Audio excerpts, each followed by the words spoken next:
Defending champion royal Challengers Bengaluru ఒక్క పరాజయం వారిని ఆపలేదని మళ్లీ నిరూపించింది.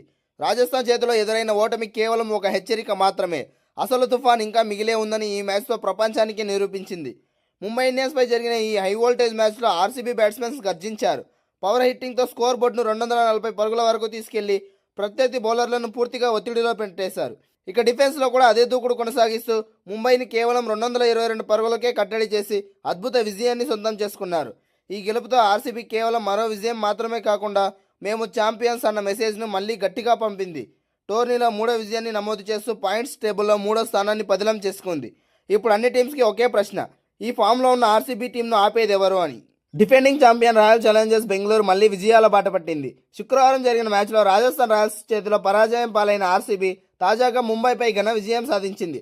తొలుత బ్యాటింగ్ చేసి 240 పరుగులు చేసిన ఆర్సీబీ అనంతరం ముంబైని 222 పరుగులకు కట్టడి చేసింది. దీంతో ఈ టోర్నీలో 3వ విజయాన్ని నమోదు చేసింది. అలాగే 3వ స్థానాన్ని పదిలం చేసుకుంది.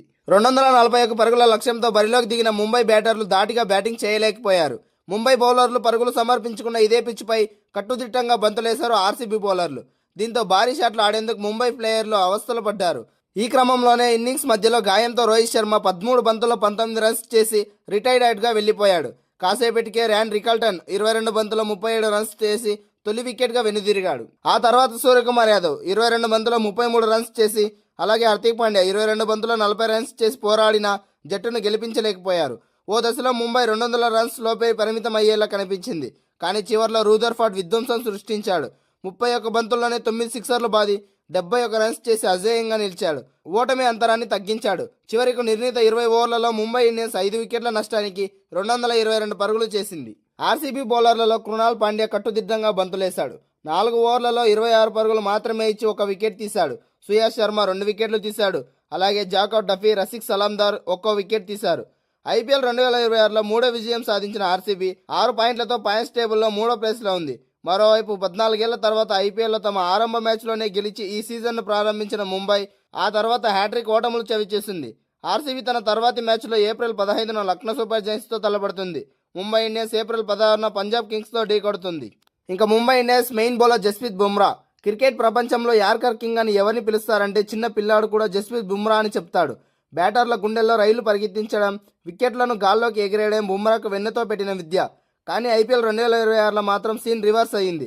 గత 5 మ్యాచ్లుగా బుమ్రా 1 వికెట్ తీయడానికి కూడా చాలా తంటాలు పడుతున్నాడు. ప్రపంచంలోనే నెంబర్ 1 బౌలర్కు ఏమైంది? ఆదివారం ఆర్సీబీతో జరిగిన మ్యాచ్లో ముంబై ఇండియన్స్ బౌలర్లు దారుణంగా విఫలమయ్యారు. బెంగళూరు బ్యాటర్లు ఏకంగా 240 పరుగులు పిండుకున్నారు. ఈ క్రమంలోనే ముంబై ప్రధాన అస్త్రం జస్ప్రీత్ బుమ్రా కూడా వికెట్ తీయడంలో విఫలమయ్యాడు.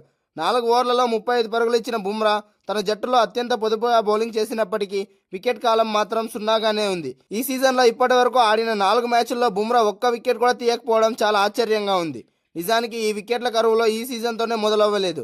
ఐపీఎల్ 2025 సీజన్లో చివరిలో పంజాబ్ కింగ్స్తో జరిగిన క్వాలిఫైయర్ మ్యాచ్లో నుంచి బుమ్రా ఫామ్ కోల్పోయాడు.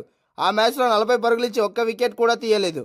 ఇక 2026 సీజన్లో కోల్కతా, ఢిల్లీ, రాజస్థాన్, తాజాగా బెంగళూరు మ్యాచ్లోనూ ఇదే పరిస్థితి. అంటే గత 5 మ్యాచ్ల్లో బుమ్రా ఏకంగా 19 ఓవర్లు అంటే 114 బంతులు వేసి 163 పరుగులు ఇచ్చాడు. కానీ ఒక్క బ్యాటర్ను కూడా పెవిలియన్ పంపలేదు. ఆయనకు ఎకానమీ రేట్ 8.5 ఉండడం విశేషం.